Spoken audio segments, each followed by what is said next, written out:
तपाईहरु सबैलाई फेरि पनि हिसपको यो कार्यक्रममा स्वागत जनाउँछु। 1977 मा इसाई क्षेत्रका प्रख्यात लेखक फिलिप यान्सीले यसरी लेखेका छन्, where is God when it hurts, अर्थात् सङ्कष्टको समयमा परमेश्वर कहाँ छन्। यो करिब 1977 सालमा फिलिप यान्सीले यो किताब लेखेका थिए।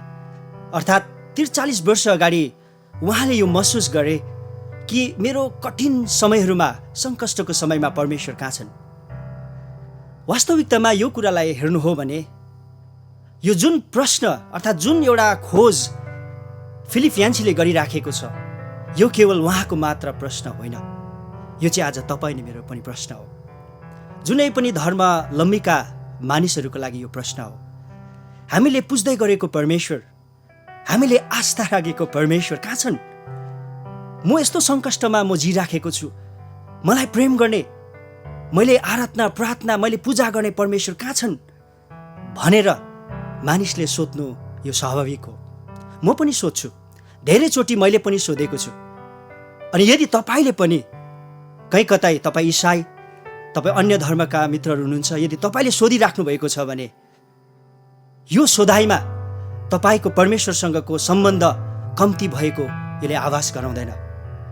तर यो प्रश्नले के सिकाउँछ भने चाहिँ सङ्कष्टको समयमा तपाईँ कहाँ हुनुहुन्छ, अर्थात् सङ्कष्टको समयमा प्रभु तपाईँ कहाँ छ भन्नाले चाहिँ हामी को हौँ, अर्थात् हामी चाहिँ कमजोर छौँ, हामी दुर्बल छौँ, हामी आफै केही पनि गर्न सक्दैनौँ भन्ने तथ्यलाई यसले बुझाइराखेको छ। हाम्रो बाइबल इतिहासमा पनि यस्ता धेरै कुराहरू छ जब परमेश्वरको जन अर्थात् इजरायली जाति कठिन र गाह्रो परिस्थितिबाट उनीहरू गुज्रेर गइराखेका थिए। धेरैचोटिहरू उनीहरूले वर्शिप गरेको, उनीहरूले पुजेको यावे परमेश्वरलाई उनीहरूले सोध्दछ, अर्को भाषामा गनगन गरिराखेको छन्, तपाईँ कहाँ हुनुहुन्छ। अनि उनीहरूले धेरैचोटि परमेश्वरलाई प्रश्न गरेको छ। बाइबलको परमेश्वर जसलाई हामी येशू ख्रीष्ट भन्छौँ, येशू ख्रीष्ट 2000 वर्ष अगाडि मानिसको पाप अधर्मलाई उठाउनका लागि उहाँ स्वयं एउटा परमेश्वर भएर पनि मानिस भई यस संसारमा आएको बाइबलले बताउँदछ। किनभने येशूको अर्थ हो पापबाट छुटकारा दिने, ख्रीष्टको अर्थ हो चुनिएको व्यक्ति, अर्थात् येशू ख्रीष्ट चाहिँ चुनिएको व्यक्ति मानिसको पापलाई उठाउन। तर जब उहाँले यो मिसनलाई ल्याएर आयो, अर्थात् परमेश्वर स्वयं मानिस भएर जब तपाईँ नि मेरो लागि संसारमा आए, उहाँले त्यो पापको बोझ उठाउन उहाँलाई धेरै गाह्रो परिराखेको थियो। कारण उहाँ चाहिँ क्रुसमा गइराखेको थियो, क्रुसमा पापीहरूको लागि ऊ मर्न आँटेको थियो र समय आउँदछ र क्रुसमा ऊ जाँदछ। र मत्तीको सुसमाचार 27:46 यसरी लेखेको छ, एलामा लामा सब्बथानी, अर्थात् हे परमेश्वर तपाईँले मलाई किन त्याग्नुभयो। योले के देखाउँछ भने येशू ख्रीष्ट मानिस संसारमा भएर जब आएको थिए, उहाँ 100% परमेश्वर हुनुहुन्थ्यो अनि 100% उहाँ मानिस हुनुहुन्थ्यो। तर मानिस भएको कारणले गर्दा त्यो दर्द, त्यो परमेश्वरको श्रापलाई उसले उठाउन गाह्रो परिराखेको समयमा फिलिप यान्सीले चाहिँ उसले प्रश्न गर्दछ, परमेश्वर हे पिता तपाईँ कहाँ हुनुहुन्छ। यसैले प्रिय आज तपाईँ अनि मेरो पनि यी दिनहरूमा धेरै प्रश्न छन् अनि जुन प्रश्नको एन्सर सायद तपाईँले पाएको छैन होला, तर आज म तपाईँलाई ब्युटिफुल कुरा म बताइराखेको छु। जुन प्रश्न अर्थात् where is God when it hurts, सङ्कष्टको समयमा तपाईँले मैले पुजेको परमेश्वर कहाँ छ भनेर यदि तपाईँले खोज्दैछ भने आज म बाइबलबाट म तपाईँलाई 3टा कुरा बताइराखेको छु। बाइबलले बताउँछ येशू ख्रीष्ट अर्थात् उहाँको अर्को नाम चाहिँ इमानुएल हो, अर्थात् परमेश्वर हामीसँग भनेको नि। त आज तपाईँले यदि कुनै यस्तो तपाईँ विश्वासी, तपाईँ ख्रीष्ट भक्त, तपाईँ अप्ठ्यारो स्थितिबाट गइराख्नु भएको छ अनि तपाईँले यस्तो प्रश्नहरू मागिराखेको छ, खोजिराखेको छ, खोइ परमेश्वर भनेर यदि तपाईँले खोज्नु हुँदैछ भने आज म तपाईँलाई फेरि पनि रिमाइन्ड गराउँछु, परमेश्वर चाहिँ हेर्नुहोस्, आज लकडाउनको कारणले हामी चर्च जान सकेका छैनौँ। अन्य धर्मका मित्रहरू तपाईँहरू गुम्बा, मस्जिद अनि अन्य मन्दिरहरूतिर तपाईँ जान सक्नुभएको छैन। हामी इसाईहरू हामी जान सकेका छैनौँ भन्नुको तात्पर्य कि परमेश्वर हामीसँग छैन, कि परमेश्वर हाम्रो साथमा छैन, होइन प्रिय। बाइबलले बताउँछ तपाईँ नि मैले पुजेको परमेश्वरको नाम चाहिँ इम्मानुएल हो, अर्थात् परमेश्वर चाहिँ हामीसँग छ भनेको नि। र तपाईँ दुःख सङ्कष्ट चुनौती अप्ठ्यारो परिस्थितिबाट तपाईँ गइराखेको छ भने परमेश्वर चाहिँ तपाईँसँग हुनुहुन्छ। बाइबलमा एउटा यस्तो कथा छ, युसुफ जो चाहिँ अप्ठ्यारो स्थितिबाट ऊ गइराखेको छ, ऊ पनि सङ्कष्टको समयबाट ऊ गुज्रिराखेको छ। उसको आफ्नै दाजुभाइले कुटेर पिटेर उसलाई पिठमा अर्थात् खडालमा हालेको छ। उसको दाजुभाइहरूले उनलाई बेचेको छ, ऊ झेलखानामा परेको छ। तर बाइबलले बताउँछ उत्पत्तिको किताब 39को 2 पदमा र उत्पत्ति 39को 21 पदमा लेखेको छ, युसुफ जब गाह्रो समयबाट गुज्रेर गइराखेको थियो परमेश्वर चाहिँ युसुफसँग थियो। प्रिय, आज इजरायली जाति जब बन्धुवाईमा गइराखेको थियो, गाह्रो साह्रो समयमा गइराखेको थियो, परमेश्वरको वचन यशायाद्वारा इजरायली कहाँ आउँदछ। यशायाको किताब 41को 3मा भनेको छ, तिमीहरू पानीबाट भएर जाँदा, समुद्र भएर जाँदा, आगोबाट भएर जाँदा तिमीहरूलाई डराउने छैन, तिमीहरू डुब्ने छैनौ, अर्थात् म तिमीहरूको साथमा छु। तर प्रिय, आज हामी दुःखको साथमा हामी भन्नुपर्छ, हामी ख्रिस्ट भक्तहरू, हामी इसाईहरू, प्रभुलाई विश्वास गर्नेहरू परिस्थिति आउँदा हामी निराश बन्छौँ, खिन्न बन्छौँ र हामी सोध्छौँ परमेश्वर तपाईँ कहाँ हुनुहुन्छ। तर वास्तविकतामा परमेश्वर चाहिँ तपाईँभित्रै हुनुहुन्छ, हामीसँग हुनुहुन्छ। एक दिन एउटा बाउले, जो बाउ चाहिँ कार्पेन्टर छ, उसले पेन्सिल खोजिराखेको छ अनि घरमा होहल्ला मचाउँछ, छोरीलाई गाली गर्न थाल्छ, तिमीले मेरो पेन्सिल लग्यौ। बाउले होइन लगेको छुइनँ बाउलाई भन्दछ। बाउलाई हल्ला गर्दा छोरी आएर भन्छ तपाईँको पेन्सिल त तपाईँले खोजिराख्नु भएको छ, तर तपाईँले खोज्दै गरेको पेन्सिल तपाईँको कानमा छ भन्छ। प्रिय, आज हामी यस्तै छौँ।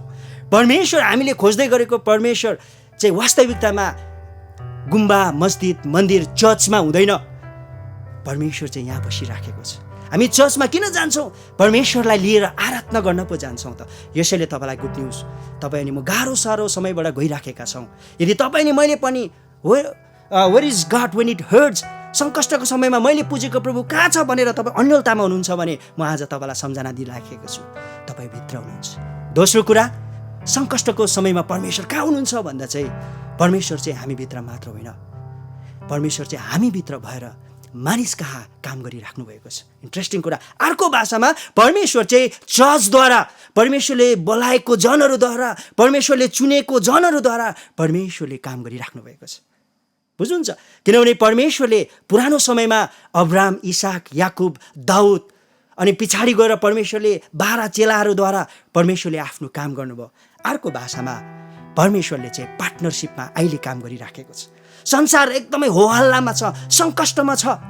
तर प्रिय, हामीले पुजेको परमेश्वर आत्मामा, अर्को भाषामा पवित्र आत्मा परमेश्वर चाहिँ आज हामीसँग भएर संसार आज अन्यलतामा, मण्डली आज अन्यलतामा भइराखेको छ। तपाईँ अनि मद्वारा प्रभुले मण्डलीमा काम गरिराखेको छ। इफिसी 2:10 भन्छ, परमेश्वरले सृष्टिको अगाडि तपाईँ अनि मलाई चुन्नुभयो, किन भन्दा असल काम गर्नका लागि। तर एउटा प्रश्न छ तपाईँ अनि मेरो लागि, आज हेर्नुहोस्, वल्लो घर पल्लो घर अनि घरभित्रै आज के होस् छ, अशान्तिमा छ, एउटा कन्फ्युजन, अन्यलतामा मान्छे छ। के तपाईँ नि मैले पाएको परमेश्वरले दिएको जिम्मालाई तपाईँ मैले गरिराखेका छौँ? अर्को भाषामा परमेश्वरले पार्टनरसिप तपाईँ अनि मद्वारा गरिराखेको छ, परमेश्वरले काम तपाईँ अनि मबाट गरिराखेको छ। कि हामी त्यो कामलाई विश्वासयोग्यता साथ गरिराखेका छौँ? दोस्रो कुरा मैले बताएँ कि परमेश्वर चाहिँ मण्डली अर्थात् तपाईँ अनि मद्वारा आज संसारमा आफ्नो प्रभुत्व, आफ्नो रुल उहाँले अझै पनि गरिराखेको छ, काम गरिराखेको छ। अन्तमा परमेश्वर चाहिँ तपाईँ मद्वारा मात्र होइन, मण्डलीद्वारा मात्र होइन, परमेश्वरले चाहिँ आफ्नो सार्वभौमिकतामा अन्य धर्मका मित्रहरू, राज्यहरूलाई, सरकारहरूलाई, प्रशासनहरूलाई, डक्टर्स, नर्सेसहरूलाई, अन्य विद्वानहरूलाई चलाएर प्रभुले अहिले पनि काम गरिराख्नु भएको छ। अर्को भाषामा where is God when it hurts, सङ्कष्टको समयमा परमेश्वर कहाँ छ भन्दा चाहिँ अन्य धर्मका मित्रहरूद्वारा, परमेश्वरले अन्य सरकारहरूद्वारा, प्रशासनद्वारा, डक्टर्स, नर्सेस अनि ज्ञानी साधारण मानिसहरूद्वारा परमेश्वरले काम गरिराख्नु भएको छ। यदि तपाईँ नि म फेथफुल साथ यदि हामीले काम गरेका छैनौँ भने, यदि तपाईँ नि मैले यदि परमेश्वरको एउटा विटनेस, एम्बेसेडर, एउटा राजदूतद्वारा काम गरिएका छैनौँ भने याद गर्नुपर्छ, परमेश्वर चाहिँ तपाईँ नि मसँग मात्र सीमित छैन, प्रभुले अन्य धर्मका मित्रहरूद्वारा पनि काम गरिराखेको छ। यसैले प्रिय, आज म तपाईँलाई भन्न चाहन्छु, तपाईँ नि मेरो जीवनमा सङ्कष्ट होला, गाह्रो सह्रो अवस्थाबाट गइराखेको होला। यदि तपाईँले विभिन्न ठाउँमा परमेश्वर आस्था भरोसा अनि त्यो शान्ति त्यो सुरक्षा खोजिराख्नु भएको होला, तर वास्तविकतामा परमेश्वर तपाईँ म भित्र आइसक्नु भएको छ। जतिले हामीले प्रभुलाई ग्रहण गरेका छौँ, हामीले उहाँलाई पुज्छौँ, हामी भित्र छ, तर हुनसक्छ हामीले बिर्सेका छौँ। हामी याद गरौँ प्रभु हामीसँग छ र हामीद्वारा उहाँले संसारमा अझै काम गरिराख्नु भएको छ। यदि हामी फेथफुल भएनौँ भने एउटा च्यालेन्जको कुरा म तपाईँलाई बताइराखेको छु। परमेश्वरले अन्य धर्मका राजा साइरसलाई प्रभुले चलाउनु भयो भने आज पनि परमेश्वरले चलाइराख्नु भएको छ। यसैले तपाईँहरू जतिजना आज हामीले पुजेको प्रभु येशूलाई ग्रहण गरेको छैनौँ भने तपाईँलाई पनि परमेश्वरले त्यो शान्ति तपाईँभित्र आएर तपाईँलाई शान्ति सुरक्षा तपाईँले खोज्दै गरेको त्यो प्रश्नको उत्तर उहाँले तपाईँलाई दिन चाहनुहुन्छ। यसैले परमेश्वरले तपाईँलाई शान्ति दिउन्, तपाईँलाई त्यो धाडस आँट दिउन्, ताकि तपाईँको जीवन एउटा फलदायक आशिषमय भएर बित्न सकोस्। सबैलाई जय मसीह।